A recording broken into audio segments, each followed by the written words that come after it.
Right. So it took me about, should I say, 14 years to get to that point where you're, really good about, stuff that it's already been covered. That you understand the different empires and you understand the modern intelligence agencies. You understand the different ideologies, and you know the literature, right? You've selected or pre-selected, the best literature you could find in all these topics, and you read these things even multiple times, and you keep track of what you read, right? So this is like a very baseline scientific approach. Same thing you would do in biology or chemistry or whatever. So it takes you 14 years to get to the point where you're really, really solid, really good at all these things, and at that point, you can start going outside of the box because you have to know the box before you can actually push the boundaries of what the box actually is. And, you should expect that from any science, right? If it's chemistry, if it's astrophysics, there should be constant progress and there should be a breakthrough every once in a while.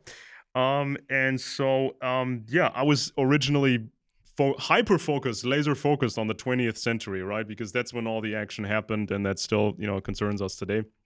Yeah, when you talk about today's ideologies and how an empire can shift its marketing, like Russia has done, right? First of all, it was all about Tsarist Russia, then it was all about communism, the greatest thing ever, and then it's like this thing they're doing right now in Russia, where they look at what the population is thinking, and they calculate their propaganda according to what the people want, right? So some people, they still want, they still like the communist era, so they're giving into that a bit. And then some people, they like the old Russia with the czars, so they market that. And then some people want a veneer of democracy, so they do that as well. And so when you look at ideological groups in these empires today, they use a lot of historical arguments. And that happens all the time, right? They say, today we need to do this because the past was such and such.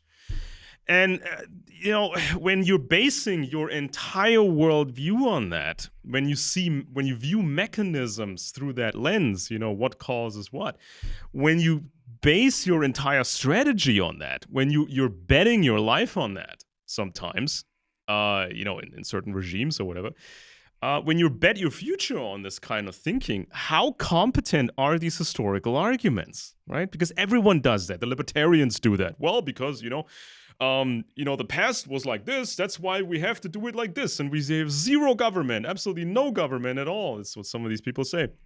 And other people say it must be 100% government because that's what history tells us. So eventually I grew absolutely tired of this nonsense. And by that point, speaking 14 years of, full-time work and learning about this stuff, after 14 years, I knew all these ideologies, how they functioned, what their underlying promises are, how they function basically, and what they promise. And so I thought, well, they're all based on historical arguments. Are these historical arguments correct? So that's why I had to go way back into the past, just bypass the 20th century that I already knew, and look at the 1800s and look at the 1700s, and even going further into the past. And so I discovered a few things that were new to me. And I found scientific literature on all of this, but it was always just about aspects of it or parts of that. First, large empires in the past. These large empires, they most likely had very large intelligence capabilities, right? Because you can't have a British Empire, you can't have a French Empire, all these colonies, and run all this stuff without significant intelligence capabilities. But there's no standard literature on that. There's a little bit of this, there's a little bit of that, but you ask a conventional historian, he will tell you there were no real intelligence agencies before the 20th century, and I think that's a wrong view. So Absolutely. if we try to reconstruct the past, especially the secret aspects of the past, it's difficult to do. You have to be really good at what you're doing, and you also have to accept the limitations of that, right? So you're reconstructing something with insufficient data. You don't have perfect files. You don't have people from back then that are still alive that you could ask, right? But if we know how modern intelligence services work, we can kind of guess how they worked back in those days. And there's a lot of historical record on aristocratic families and this conflict and that conflict, and this group hated that group, and then this happened and that happened. So you have a lot of data, and most historical books, they omit the intelligence sphere of what they're looking at, because normal historians are not trained to understand intelligence. And so it's possible to do. You can do that. And so once I started doing that, I went through these historical periods again, especially the revolutions, the American one, the Russian one, the Chinese one, because out of these revolutions came the three superpowers that we know of today.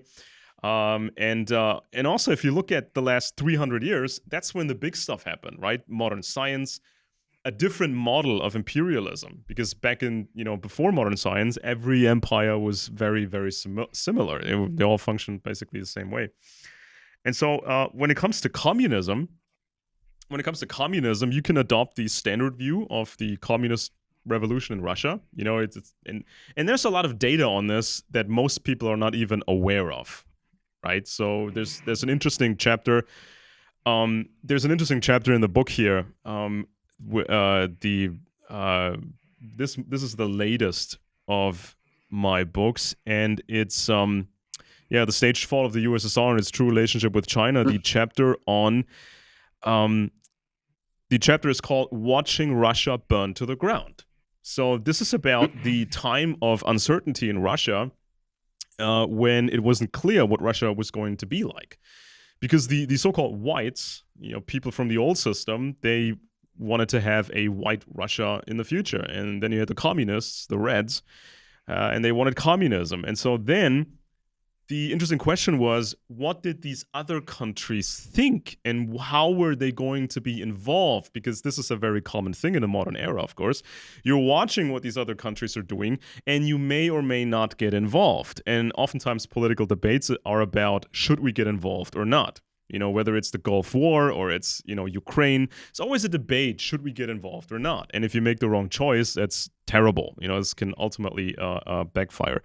I think I saw a celebrity recently, I think was it Candace Owens, or some of these new right-wing people, who said something about intervening, or America intervening against Hitler in the second World War.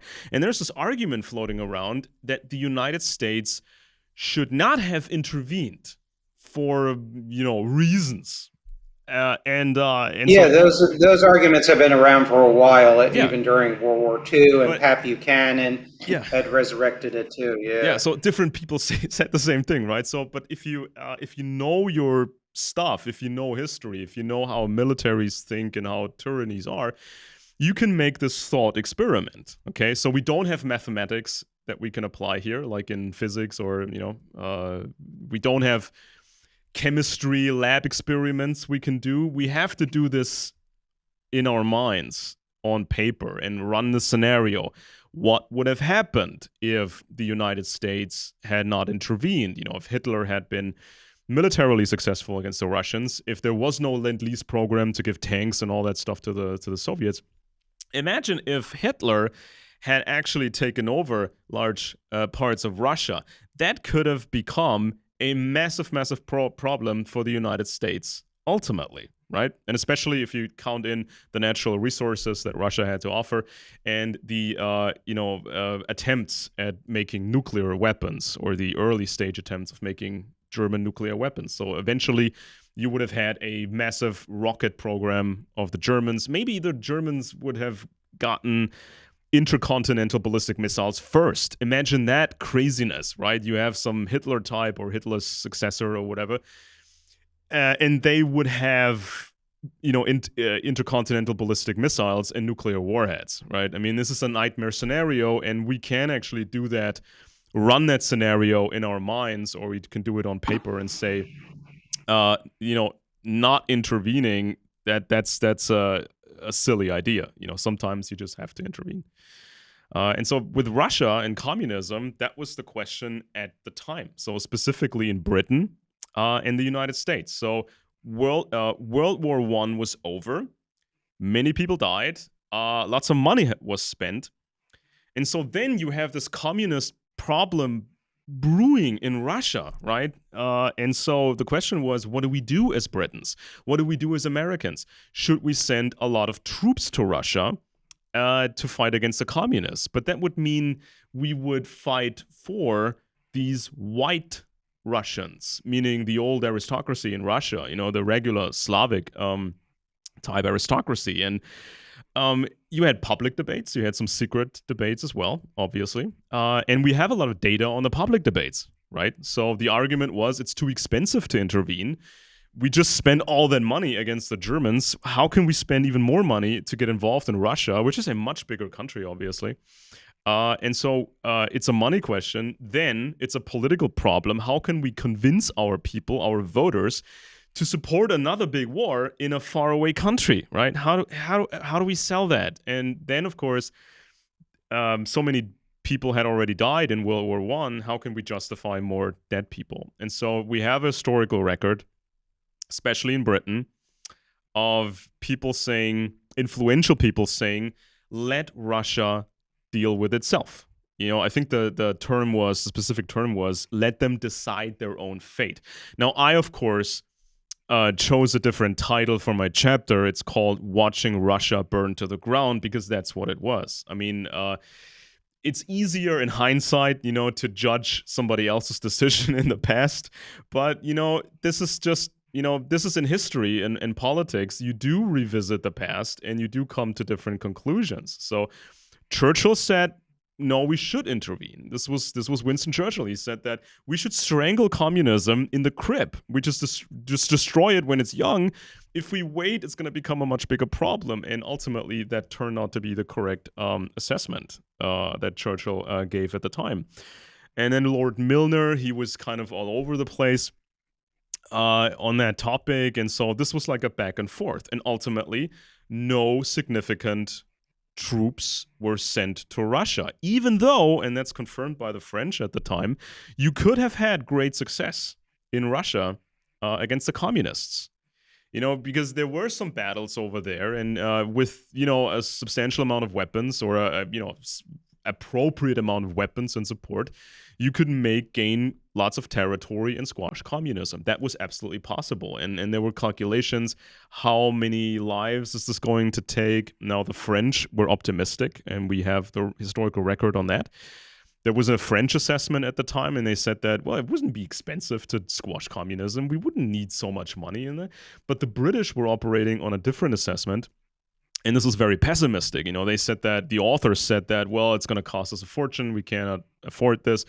And it would take so many lives just to make some gains in Russia. So let's not do it.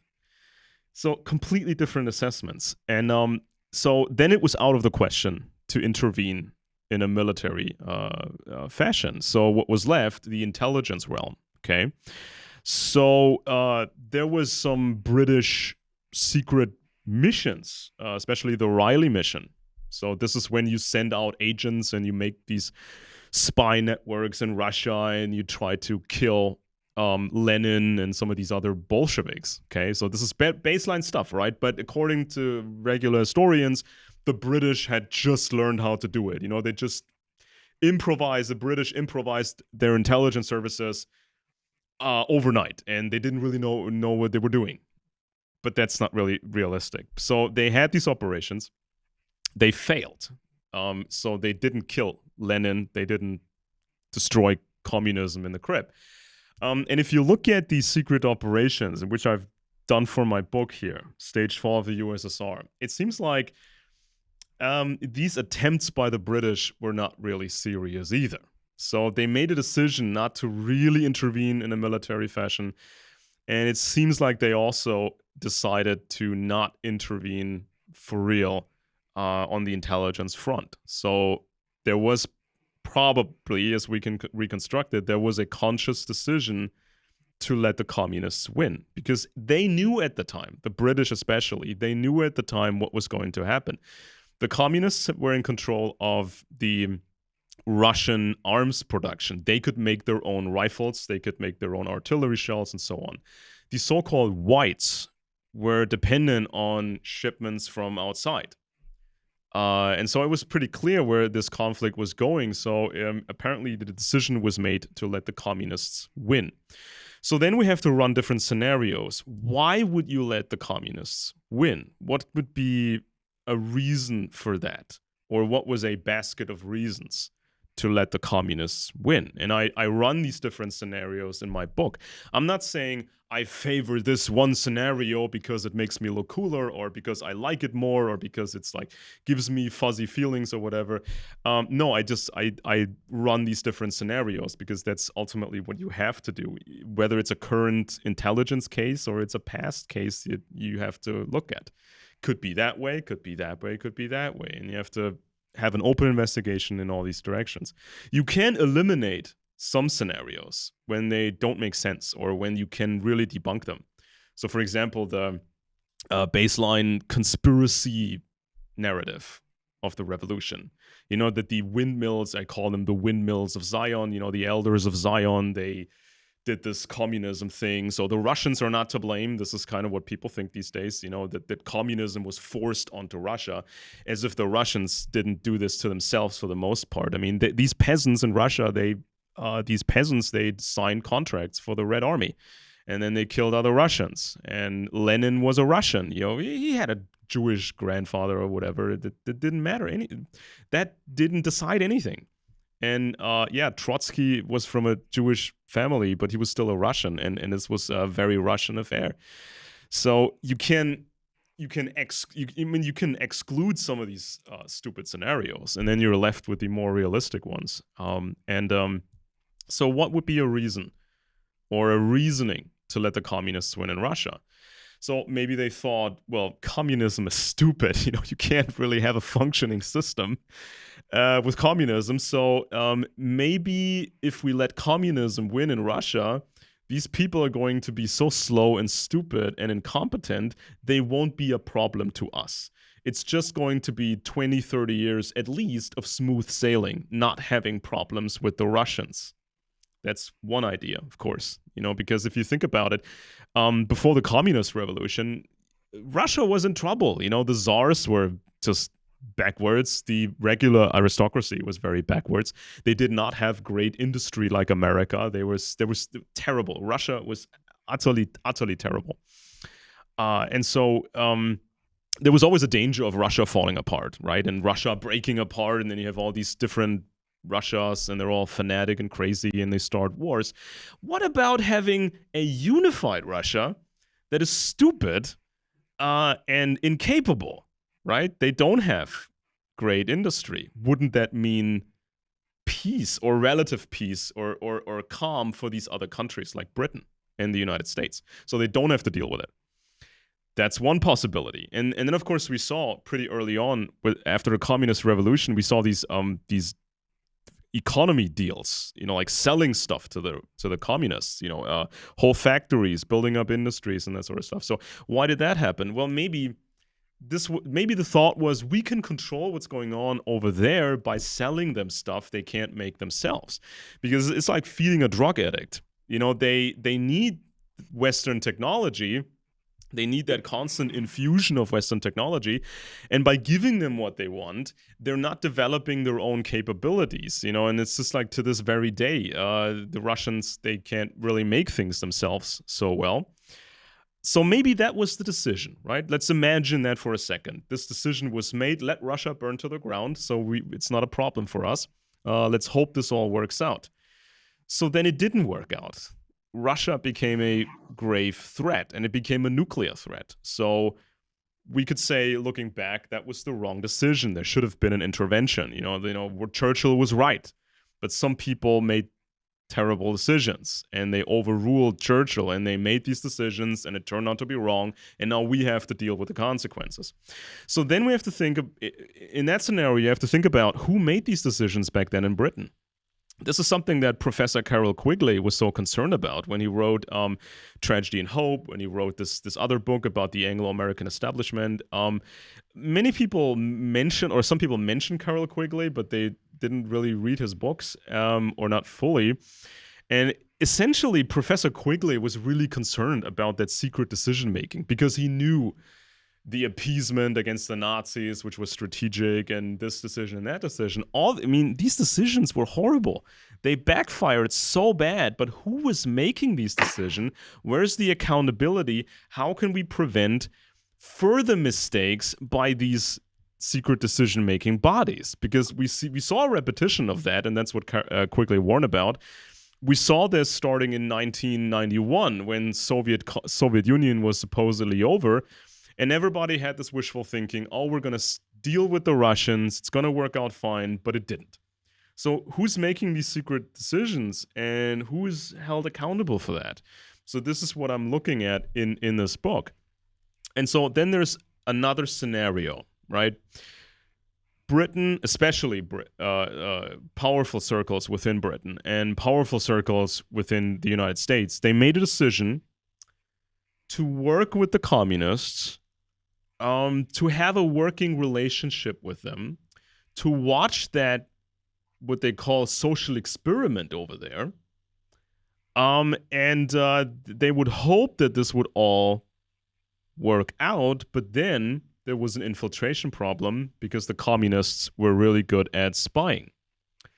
So once you have serious espionage infiltration against Britain and the United States, the communists may know a lot of our secrets. And we saw people like Lord Louis Mountbatten, and I talk about him in the book. We're talking about not just moles, your regular type communist mole. You're talking about a super mole or a hyper mole that can install other moles, that can influence policy and all that sort of stuff. So when you have that kind of an infiltration problem, what do you do? What decision do you make in secret? You choose to make a deal with the communists, maybe. You settle with them. You say, okay, here's the suggestion. Here's the deal. You shut up about our secrets, and there are many bad secrets that we have. You shut up about the secrets, and we sell you technology that you need. And so we can all be happy.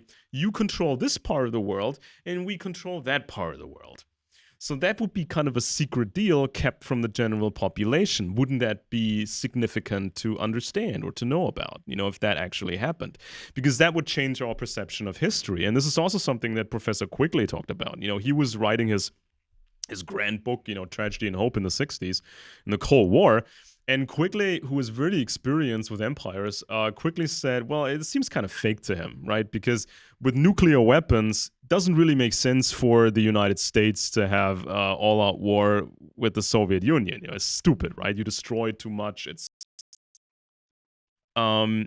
So he thought the Cold War was kind of fake. And his suggestion, this is right in the very end part of the book Tragedy and Hope, he said that, well, maybe it's kind of a semi-staged Cold War, where both sides grudgingly accept that you can have all-out war. It's not going to work. Let's just, go about your day. You just take it day by day, your imperialism or whatever, or your running your affairs, and you have a proxy war every now and then, like Korea or Vietnam, to scare everybody else. But overall, you would be left with a secret, grudgingly secret cartel type situation where there's just no alternative to this quasi-cartel. So that's another possibility that we seriously have to look into. Because, if that was true, and this is just one option of many, if that was true, we would now have a situation where the superpowers could stage significant proxy wars to keep the overall system running. Everybody's scared. No regular country would misbehave after many people are dead, and it's also awful, right? You would have, running things smoothly for the next decades after, some proxy wars, right? And yeah, we have to consider these possibilities, unfortunately, because we know this from history. When two armies meet on a field and then they start talking to each other, and they say, well, can we make a deal? You get this, we get that, and if we come to an agreement, we can all go home. We don't have to murder each other. So same logic applies to empires, even the biggest empires in the world. And so then you go through the different scenarios. Okay, there was maybe a secret deal because of espionage infiltration. The communists know our secrets, but they need our technology. And then there's also another scenario that I had to look at, which is the possibility that Western intelligence, especially aristocratic intelligence, older intelligence, that these guys actually controlled Bolshevism the whole time. Just for completion's sake, we have to look at that scenario as well, because there's a historical record of Lenin's right-hand man working for Tsarist intelligence. There's a good study by Edward Ellis Smith on the young Stalin, who was most likely working as an informant for Tsarist intelligence. We got the overall logic, especially the British imperialist logic of controlling communism at home and in other places. So, for example, when peasant serfdom ended, you needed a new system, with modern science, for new imperialism. What was the political landscape going to look like? You would have citizens that have much to lose from change. Those were the conservatives, or would be the conservatives, because they were privileged before. Then you get sort of the middle ground of society. They have stuff to lose and stuff to win, so they would be the political middle, the Enlightenment. And then you would have people in society that have nothing to lose. You could call them the left or whatever, the proletariat, or you can choose whatever term you want. So how do you work with a society like that? How do you control a society like that? Now, obviously, in Germany, they try to run a fake democracy. The German Empire from 1871. They try to have parliaments and political parties, but it was all very, very fake. They made left-wing parties illegal for a while. Then they made them sort of legal, but they tried to infiltrate them and run them. They tried. They may have failed. This may have gone off the rails.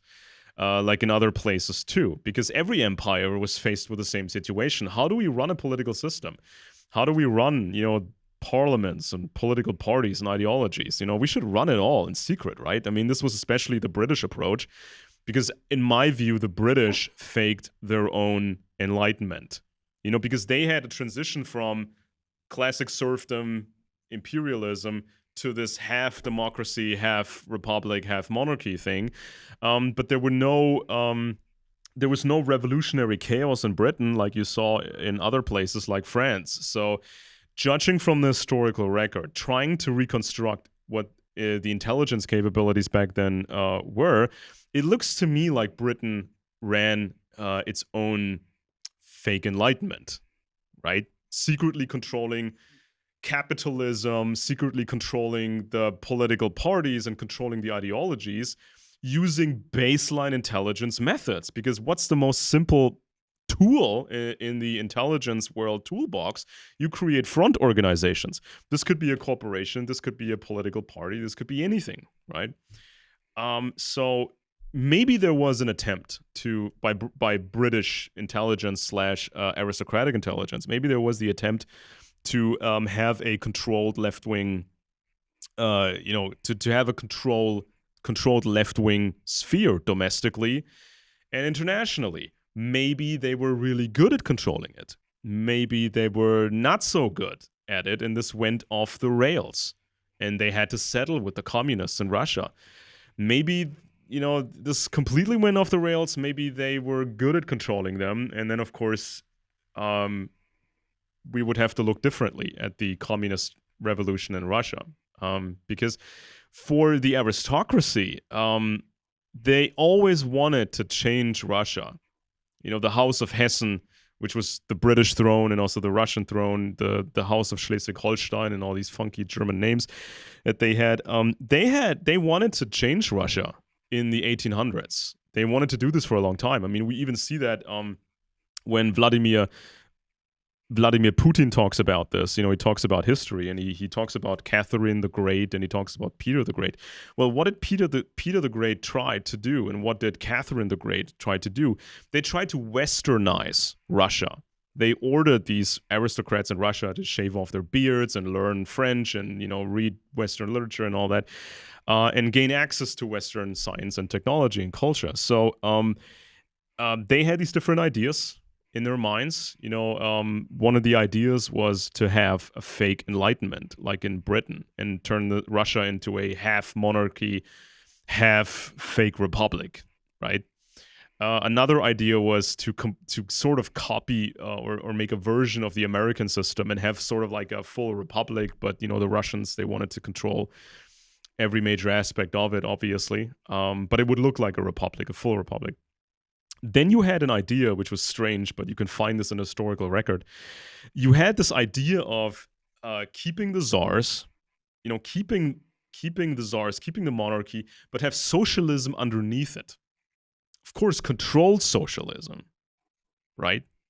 Because that way you could still have like the House of Hessen, the Romanovs, rule in Russia, but they could, get rid of these regular aristocrats, these Slavic aristocrats, just get rid of them in a fake, revolution or whatever. And then you have the czars, and they can control these collective, production facilities and farms and whatnot, and then say that this is a great new system, when in reality it's just another version of serfdom. You cannot really reinvent the wheel, right? So if you want a new version of serfdom, you can call it something else. And this is, I think, what some of these aristocratic families tried to do in Britain, and I think some powerful people in America tried to do this as well. They didn't like the idea of freedom. They didn't like the idea of a republic or a half republic. They wanted a new type of serfdom, total control, bureaucracy, but they needed to give it a new name. So when communism happened for people in Russia, this felt like serfdom. I mean, it was very, very similar to serfdom. You had to work these fields. You couldn't complain. You couldn't change the situation. You would just have to do this work and take orders. You would carry out all these orders all the time. So what was the big difference between a communist farmer and an old peasant farmer? It wasn't that big of a difference, right? Yeah. And so I'm looking at these different. I'm looking at these different scenarios in the book, and I'm getting the historical record straight, like in this chapter about the missing Romanovs, right? Because as we know, conventional view, the last Tsar was killed with his immediate family, and if you look into any history book, any regular history book, they will give you a detailed account of how they were murdered, in the basement and shot and who was yelling and blah, blah, blah. But, if you look at the source material and if you look at meta studies that have been done on the source material, you will see that the source material on this is terrible. It's just objectively terrible because it comes from communist sources. It comes from unreliable sources. It's a bunch of hearsay. The physical evidence is terrible. And in the context of the time back then, it made sense for the communists to just hold. It made a lot of sense for the communists to hold the Tsar and his immediate family and then sell him for ransom money under the condition that he just disappears from public view forever.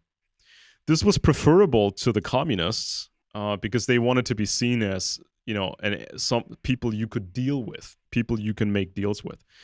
So it was the preferred option for the communists, and it was also a preferred option for the European empires and different aristocracies, because even the German Kaiser, the German Kaiser would have preferred that the Tsar disappears from public view, never to return into public view, but he didn't want the Tsar to be killed, because if the Tsar gets really killed, other aristocrats may get killed, like the Kaiser after World War I, right?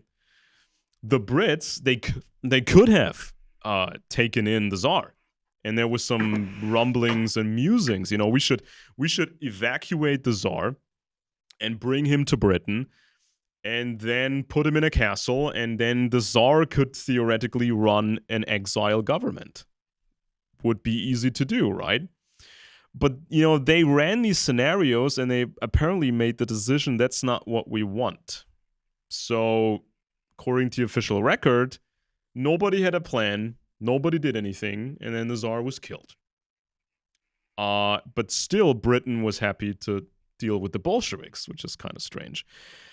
So it makes a lot more sense that, the Tsar was simply sold, and a few other Romanovs were, disappeared. Most just left Russia. Having this having communism in Russia was like a reset button in a way. Because as I just explained, Russia was falling apart with the Tsars and the other guys. Russia was doing terrible. It could have fallen apart. It could have been a massive threat for other countries. But by having communism, it was sort of a reset button.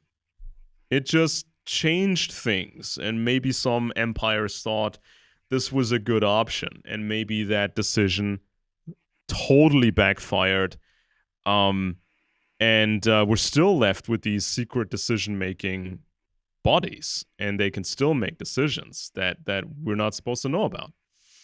So this is kind of the heart and the soul of this book, because if we understand these things better, then we can make better decisions now regarding Russia or regarding an ideology, because you're always working with an imperfect historical record, or you're working with insufficient data. You have to guess a few things, you have to interpolate a few things. And I'm trying to be as objective as I possibly can. I'm not picking any scenario over the other because I like it, or because it sounds cooler, or because it,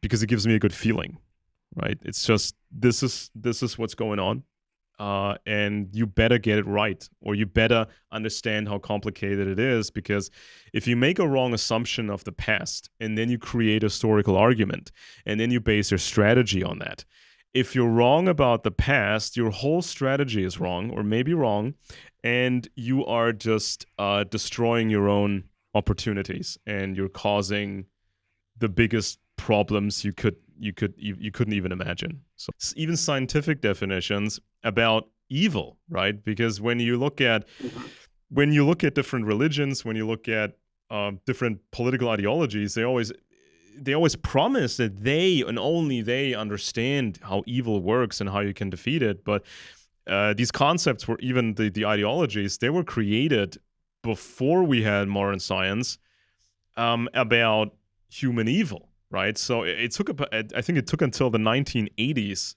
when the medical literature started to incorporate research on malignant narcissism, right?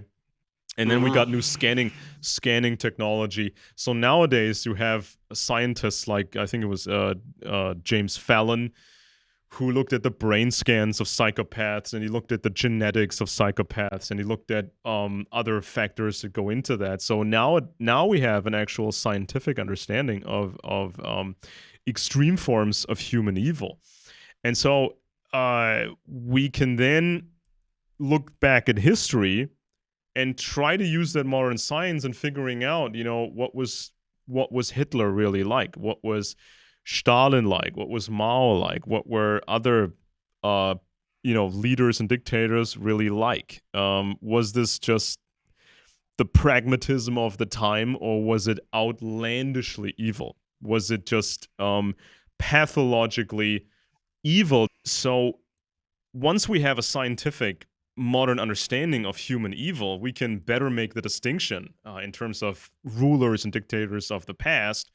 And we can make that distinction. Was that person just pragmatic and dealt with the situation, and didn't have many options?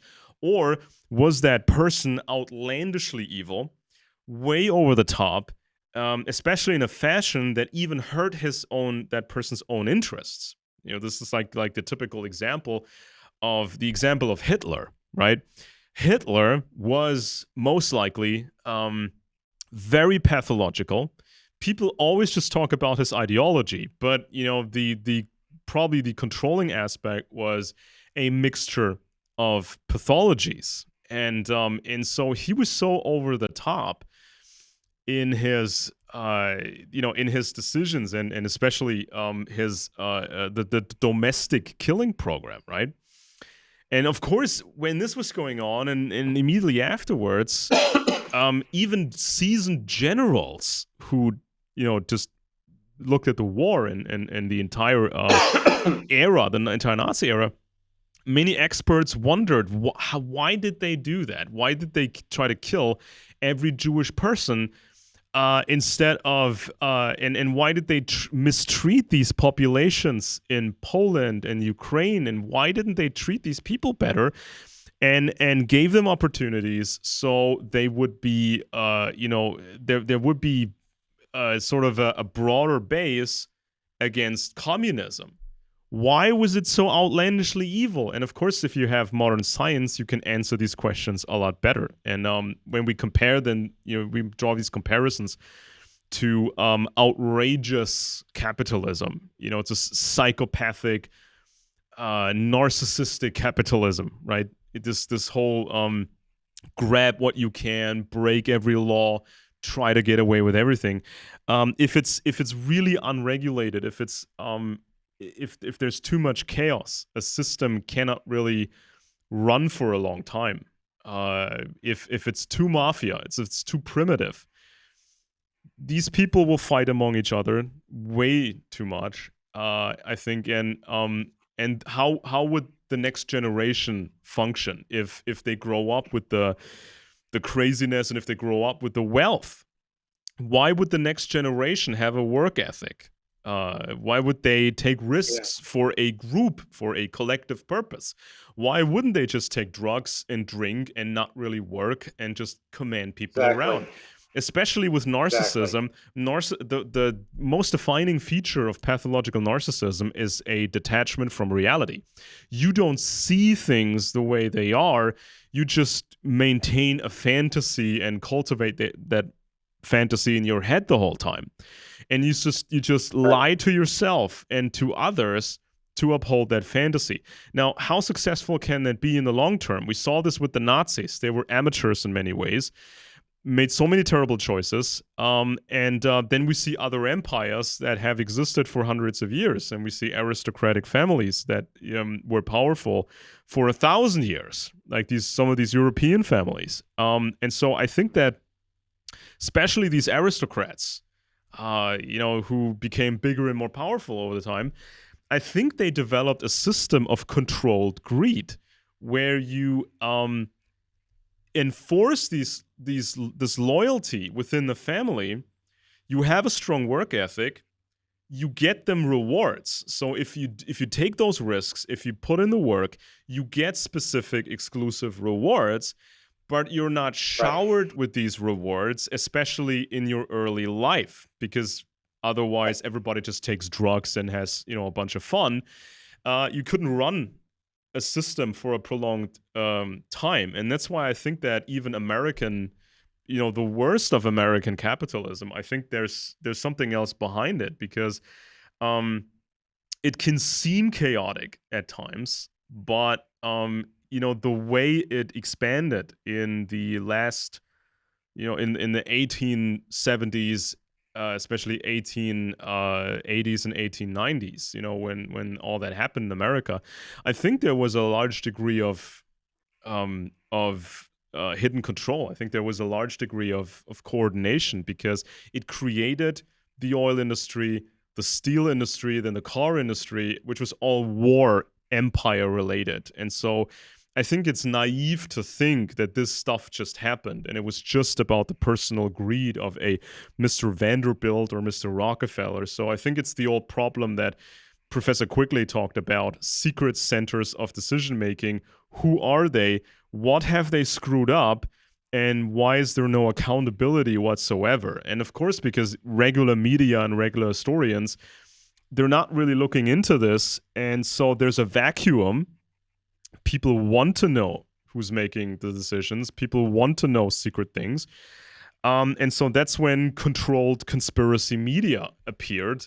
And conspiracy mythology tried to fill that vacuum and say, we're the experts, we know it all. But, I always, all the time, I get into these arguments on Twitter and X with these truthers.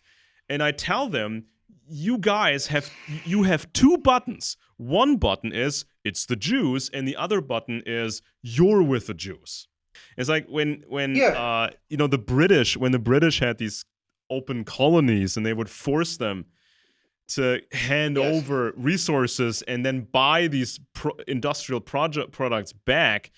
This was sort of morphed into free market thingy-majingy, and then the British East India Company. I mean, to this day, what was the British East India Company? Was this a private enterprise? Was this government? Or was this sort of a hybrid of both? Or did these people just didn't care what you would call it because it was just about, gaining control? And they don't care what they call it, but we get so hung up with these terms and these political movements. And I mean, I've been running my own little company, my own entrepreneurship thing here for quite a while. So I know how nice it is to have the option, to have the very option to say, I don't want to work for some other company because I think they stink. I don't want some idiot being my superior, and I want to do this by myself. And so it's nice to have that option, and I understand that how important it is that I can. I have the liberty to pick my own topics. I can publish a book. I can put out articles. I can put out a video. I don't have to ask anybody for permission, unless, of course, I say something that's outrageously illegal. So I understand how important freedom is. I do not want to live in a baseline tyranny. But what this libertarian movement has become over the years is quite strange to me, because part of this movement has become sort of a marketing front for criminal enterprises breaking every rule that we have a name for. So at some point, it's not about. It's like mislabeling. It's like deceptive marketing. It's not about libertarianism for some people. It's about shilling for these Vanderbilts of the past and these Rockefellers and everybody who's, even people who have been openly, knowingly involved in the intelligence business, like the Rockefellers.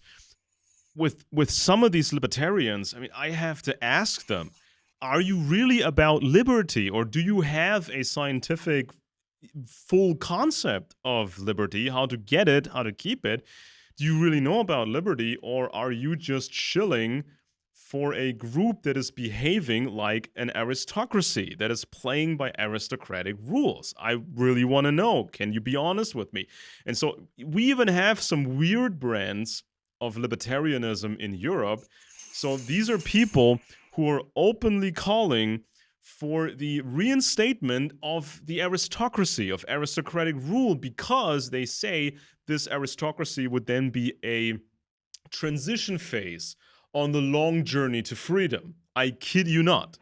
So this is how you understand that aristocratic mindset that has crept in, or bought its own way into the libertarian movement. So of course you have to ask yourself, what am I dealing with here? What are these people? What is really their concept of getting towards liberty and keep it?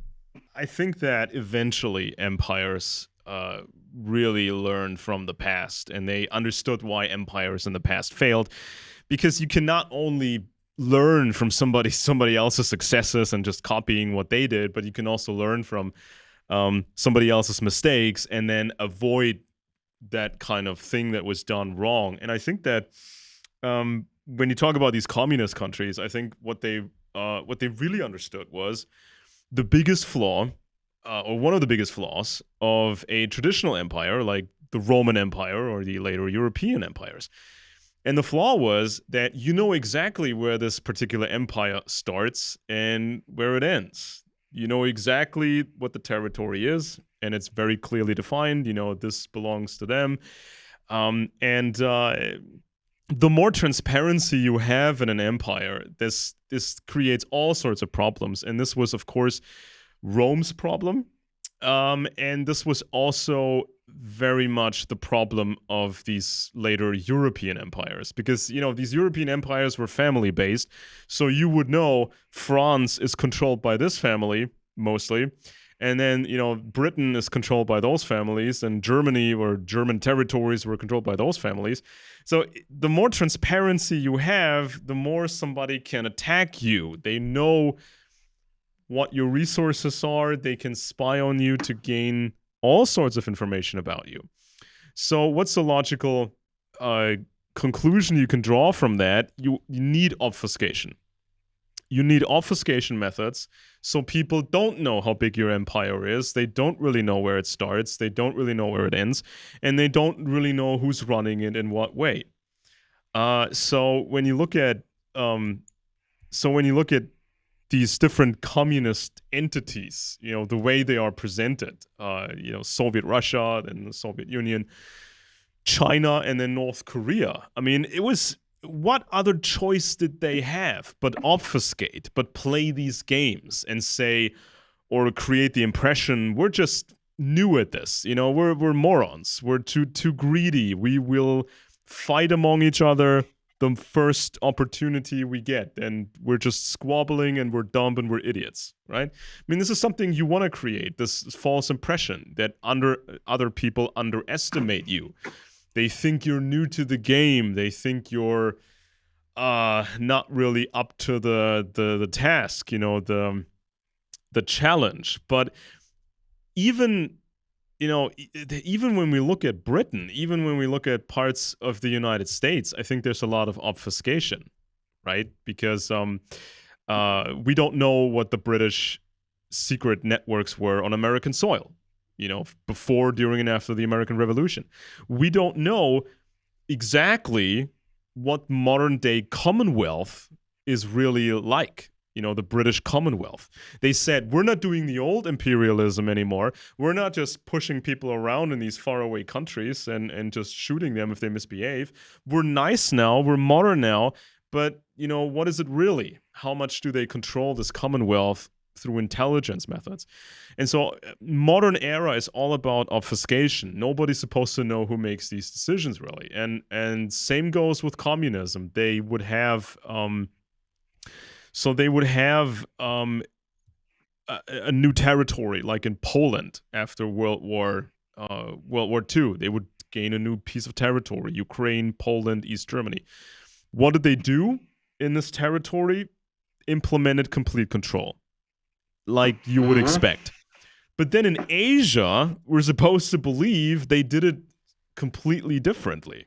In Asia, all of a sudden, you have these free-roaming communist countries like China and North Korea, and they do their own brand of socialism, and they have a hereditary communist dynasty in North Korea and that sort of nonsense. So it's amazing that they could actually sell this obfuscation. It's amazing to me people would ever believe it, when we have a historical record, which I show in the book, about how Russia forced itself onto China, training these Chinese revolutionaries, running them, having them under surveillance, cleaning them politically every now and then, getting rid of anybody who was not really pro-Moscow, and then just verbatim copying the Stalinist system for China down to a T, an exact copy of it. And it's like, some people wondered back then, why didn't they do it differently in China? Why not just try something nicer in China? Why would they destroy every enterprise in China? Why would they be so cruel in China? Well, somebody made the decision to copy the Russian Soviet system. So that's what they did. So what I'm presenting in the book is a very plausible explanation, far more plausible than the standard view of history. Because the standard view is Russia would make this huge investment. Russia would bet so much on what would happen in China. But they would not, the Russians would not secure their investment. They would just help along the Chinese, and then the Chinese would completely do their own thing. I don't think so. I really don't think so. And if you watch, and what I show in the book, if you watch that theater played by the Chinese and the Soviets, it was based on mostly words. So they would stage these public meltdowns and tantrums. We hate you, and no, we hate you more. And this would filter through the apparatus in China and Russia, and it would eventually find its way to Western intelligence services. So Western intel was listening to the same kind of story from different sources. Oh, they hate each other over there. But this impression could be created with just words, empty words. And then they had this staged border crisis where they put some troops, a couple of 10,000 troops on either side of the border. And they would pretend it's hundreds of thousands of troops, and created this impression that Russia and China would go to war. They would just completely squash each other. And they did this theater throughout the 1960s. And then at the end of the 60s and beginning of the 70s, that's when Henry Kissinger was able to convince President Nixon, okay, now is the opportunity. Now we have to play nice with the Chinese. So we can play the communists off against each other. We can play with the Chinese and then make demands from the Russians and blah, blah, blah. So, like, empty words, you're putting all that, you're taking that kind of risk for empty words. I think that some people in the West, officials and whatnot, some people in the West, they were genuinely deceived, right? They just got this intel from 20 different directions, and then they thought this was the actual picture.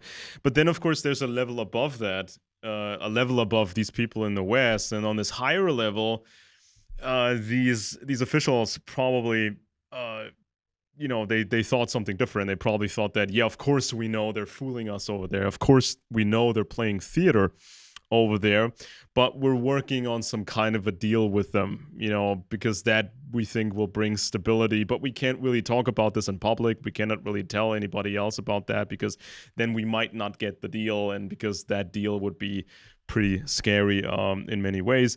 And then there may be another higher level above that, where people in the West even know more than that, and they will say, yeah, sure, they have infiltrated us so badly. The communists, they have penetrated us so bad with their spies. We must make a deal with them. But it's such a horrible deal overall that we cannot ever talk about this in public. So it must be absolutely secret. And of course, as I run the scenarios in the book, there may be an even higher level above that says, yeah, sure, we already have a deal with the communists. We've had it for a long time. It's all under control. That's a possibility, but you always have to think in layers. Not everybody in the West knows the same stuff or is keyed in, or there may be significant differences in perception and what they're thinking about. Because it's I don't believe that you can fool everybody in the West, right? If you fool these, or try to fool these experienced people in the West, they would laugh at you. They would laugh at your attempt. Because some of these Western people, they know how this works. They've done it themselves. They ran the deceptions against the Germans, with Winston Churchill and that kind of stuff. So they know how obfuscation works. They've done it themselves. They know how theater works. They would laugh at this attempt, right? But we're supposed to believe that Western officials are, Western officials are simply pragmatic and naive in a way. And some of them may be, but I don't think a lot of them are, or I don't think many of them are not. And so it's like some people go along with the theater. They say, yeah, we know they're playing theater, but we have to go along because we want to get a deal, or we already have a deal, or we must make a deal. And it's such a bad deal for most people that this can never reach the public eye, and has to remain secret. And when I talk about some of these very old families, families that have been around for 1,000 years and they're very successful, they know how to keep secrets, and they know how to trust each other. I mean, if you vet your relatives, if you vet them continuously for 1,000 years, I mean, you can trust them, right? I mean, you can really trust them. And this offers possibilities that other groups don't have. Because regular groups, regular intelligence networks, they have to vet each other, of course, but they can't do it in the same way. So when it comes to communism and the ongoing structure of the West, what are the secret or maybe secret decision-making powers here? I think we do have to look at the actual toolbox of power, the full toolbox, and we also have to look at some of these older families because it's not been researched right. It's not been properly researched how many of these old intelligence networks are still around, especially when America became independent. The British stopped their military action, but the British probably tried to continue the intelligence war indefinitely, and we don't know what their networks were on American soil, how they were expanded. I mean, I'm looking at Skull and Bones, for example. I think it's a British network originally, so there's a whole section of history that we haven't even looked at properly, and so then when you see groups like Skull and Bones being especially involved in America in selling stuff to the Soviets, you may want to look into this a lot deeper because you're going to find some very old families, and most people, they've never even heard of these families because they think it's old history and it's done and over with. But, some families are done and over because they fought each other in the past and most of them lost the battle. But if you look really hard in Europe's history, you will find this triple cluster of families in the historical record, right? Welfs, Wettins, and Reginars. And they were very, very successful. And they most likely had significant intelligence capabilities. And they probably had networks on American soil. And it's probably Skull and Bones and some others. And you talked about, this capitalism, this out of control so-called capitalism. You talked about this a few minutes ago, and I don't think we know the true history or the full history of many large corporations, because in Europe we had this outrageous, or internationally we had this silly construct of the British East India Company, and then we had some other aristocrats from the same group, and they fronted the money for a new corporation, and they controlled the universities, so they had the scientists on hand and the patents on hand. And when you also have intelligence networks, you can actually create a front company that looks legit, looks very much like a private enterprise. So if that's been going on, how much do we actually understand about the true history of many corporations? Is this what we think it is? And how does a more professional view, what does that tell us about the ideologies? I mean, how much ideological stuff we take for granted, from libertarians or leftists or conservatives, right? Because if we don't know the actual history of capitalism, how can we make certain baseline assumptions? How can we tell each other what to do, right? And right. What to excuse, because we're expected to make a lot of excuses. Oh, let this company do this thing. Don't look into this company because we don't want communism. So just let them do their thing. Well, what if there's too much of a centralization of power, and what if you get a mega mole like a Lord Louis Mountbatten or something like that, or somebody who runs an entire industry? What if there's a centralization and it brings with it the increased danger of infiltration? Because if you get a mole in a certain position, that's of course horrendous. And so, you can't just make excuses all the time for corporations and the circles they may be entangled in. And it's like most people don't want to do the work of reconstructing, history, especially secret history. They use this two-bit activism, like conspiracy activism, or they use a left-wing explanation for everything. So they say, we know everything. We can explain everything in history through class warfare because we've come up with this gimmick, right? right? It's always classes against each other, so we can explain all of history, we can predict the future, and we can answer every question. We have a solution for every problem. But I say, no, that's not. It's just a gimmick. It's an oversimplified gimmick that does not correspond with reality. And other people have tried other gimmicks. You know, the Nazis, they have tried to explain everything through race. So, you know, we can just explain everything and solve every problem through a race-based view. But then if you look at history, the Nazis were terrible at intelligence, especially foreign intelligence, complete amateurs. They had problems with industry and production, and it was, you know, the Nazi system was run by extremely pathological people, not just pragmatism, oh, we have to do this and we have to do that to compete. No, it was over-the-top pathological. It was over-the-top pathological evil. And so people make historical arguments, and they're not qualified to do so. And if you make certain mistakes, I mean, you see this all the time here in Germany, you know, when the right wing, they base everything on fascist ideology, and they base everything on conspiracy ideology. And then they say, well, according to our view of history, we must now align ourselves with the Putin regime in Russia, and that's going to give us what we want. But if you really run that scenario in your head, we would come under Russian oppression. They would not just take us over and possibly destroy German culture, but they would also limit our numbers, and they would migrate other people here so that no single population group is too strong.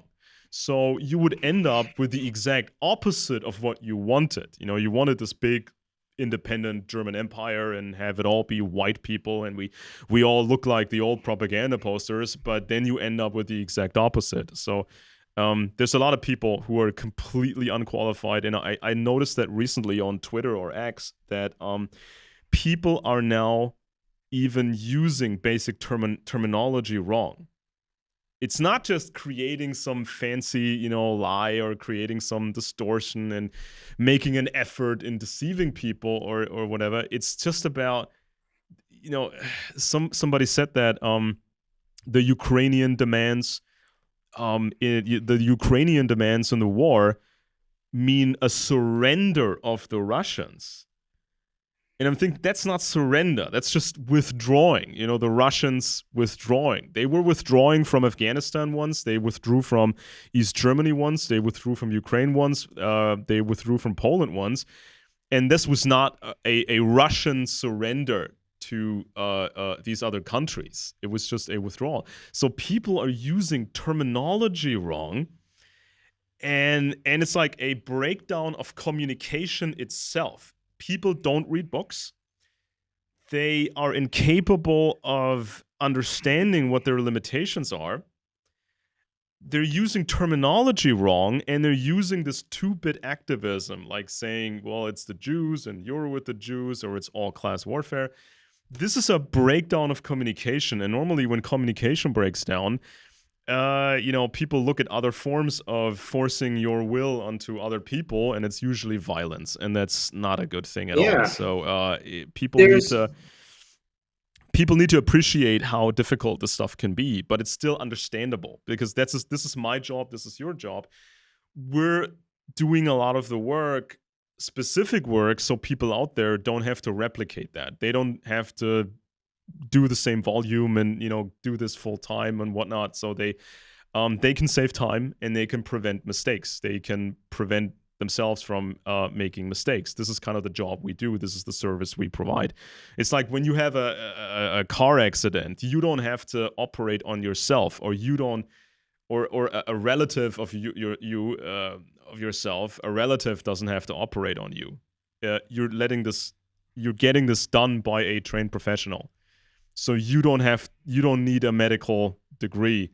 You don't need to get a medical degree to get medical attention and medical help. You just let a professional do it. So if you live in a system where you just get overtaxed, you know, if somebody is taking your money, right?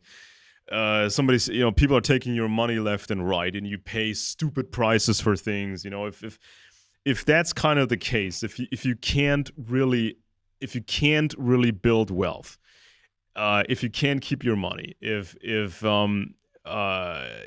can't make good money with solid work, if you can't have built multi-generational wealth, if you can't really create your own little dynasty, right, where you have a strong family and everybody likes each other and they help each other, if that's not happening for you, if this is outside of your control, if you don't have these good things available, achievable, then you are being scammed.